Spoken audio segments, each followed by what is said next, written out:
what's on brand and what isn't. So how many people are really on a team that you said, like, if it, for an RBC, how many people would be on a team? At MacLaren here, we have like a senior, I'm a senior writer, and we have a senior art director. We have a creative director who we report to on the creative side. There are some freelancers, and we've had other sort of teams working on stuff, so we'll have like an intermediate art director and a copywriter. Currently we don't. So we have maybe 3 freelancers, art directors, who are like not full-time employees but work on the business.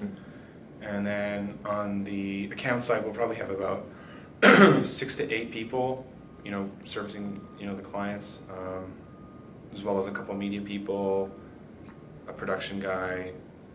So we're looking at, going on 15 people, sometimes 20. It depends on, that's a fairly, it's a small team, but I don't know exactly how much business we have with them, but several $1 million, so I don't know. Yeah. So who do you have daily contact with? Like, who do you talk to every day? Yeah, pretty much that team that I described a minute ago. My art director, we pretty much sit beside each other. Well, we sit beside each other, and we work closely together every day. Sometimes we have to brainstorm. That might be another question, but yeah, I won't jump ahead. But I'm in contact with my art director, my creative director, usually several account teams. So there's different account teams working on different parts of the business. So RBC has insurance, and then we've got daily banking, and then we've got what other stuff that they work on, promotions and things like that. So different lines of business. So we'll have different people that I talk to, and then I'm in touch with other teams as well. So you saw the creative floor, so it's just walk around and you get to chill with people, you get to talk about projects, go for lunch and talk about stuff, which is pretty cool. It's not, and this is sort of we're walking around the agency and I'm showing you, what it's like. A lot of people don't have that luxury, right? The ability to just go up, hey, I have this project I'm working on, here's my problem. Do you have a minute to talk, right? And then let's talk through this thing, and then they'll go, yeah, that's cool, why don't you try this? And you go back to your desk and you just... So you said this was a big agency. So do you know how many writers are at MacLaren? Yeah, actually, it's a good question. We have 8 writers in MacLaren MRM, which is just the direct and interactive side of MacLaren. On the other side, in Mass, there's probably at least another 8 to 10, and then there's another group that has one. Yeah, so it's about 20. Yeah, roughly 20, which is a lot of writers. Yeah. But if at other agencies, you said so this is the biggest, so it wouldn't be that big. Maybe how many would be at a smaller agency? A smaller agency, usually 1 to 3. It all depends on how much business they have. Yeah, because typically it's for every creative person, there's 2 account and or media and or production folks. So if you had an agency of those are just ballpark figures, but if you have an agency with 50 people, you're usually going to end up with maybe 15, and then 10 to 15, and then the rest are account and production and media. So yeah, we have a very big creative group here, which is unusual. So when you start your day, if you come here in the morning, how's your day typically and how would it differ from somebody like an art director? I come in and I avoid work right away. No, I'm kidding. The art directors are right down to it. I get it. My average day is I get in about 9 to 9:30. I'm not an early riser. Some people are early. They get here super early because they get more work done.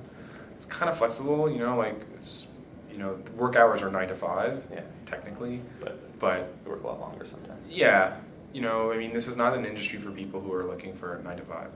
And what happens is I think for me it's you just have to accept that. It's hard, You're well, but I'm not getting paid overtime. Yeah, but you're working on creative stuff, dude. You know what I mean? It's just you want to punch a card, go somewhere else. And I think that's a hard pill to swallow at first, because my first year I worked on IBM Canada, which doesn't even exist anymore, so it's dating me. But yeah, regularly working till 9, 10, 11 o'clock at night, and it's not fun. You know what I mean? And you got to ask yourself, how badly do I want this? Because that can go on for a few years, and a lot of the juniors, myself included, it's long hours at the beginning, very long hours. So, but now I'm I'm an average of 9 to 9:30 till about 6. you know, I think what happens as you get a little bit more seasoned, you learn to avoid, you know, pitfalls. You don't go down, you know, rabbit holes as much. You know what to do, right? And I think, not that I know what to do all the time, but a lot of the times, like, okay, here's the problem, you know, or here's the need, and then we go, all right, we can do this, this, or this. You know what I mean? We take it to our boss, and he says, do that. Yeah. I'm like, okay, so we do that. We present it, and hopefully the client likes it, and we can do that between 9 and 6 a lot of the time. Some agencies, they work you around the clock. You know, it's just like it's never ending. And then the second part of the question, which was, how does my job differ from an art director? Or how does my day differ from an art director? It's pretty similar. Like, we go to a lot of the same meetings. We brainstorm together.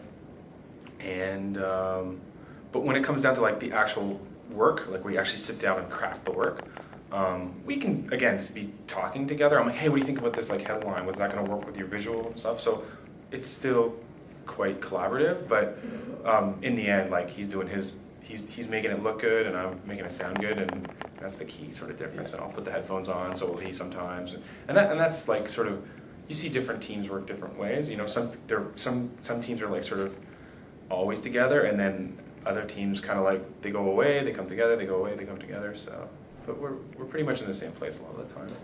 Throughout the day. What do you like about being a writer, and if there's anything you could change, what would it be?